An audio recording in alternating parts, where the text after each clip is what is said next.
Hello everyone and welcome back to another tutorial. Today we're going to see how to fix the Roblox Error Code 277.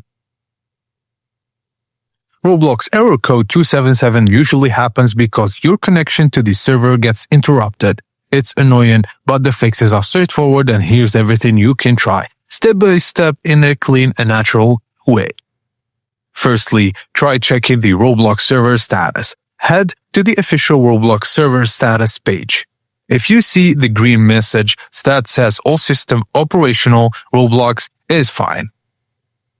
Now, secondly, try restarting your internet. A super common reason for the error is simply a bad unstable internet connection.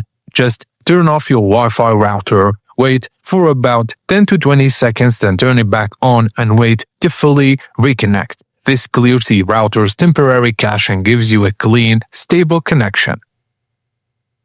And finally, try flushing your DNS cache. Your device stores something called DNS cache, which helps you quickly reconnect to websites and game servers. But if this saved Roblox connection data inside the DNS becomes corrupted, it can block your connection and cause the error 277. To do so, firstly, open the Start menu and then type cmd. Right-click on the command prompt, then choose Run as Administrator. In the command prompt window, type ipconfig/flush DNS.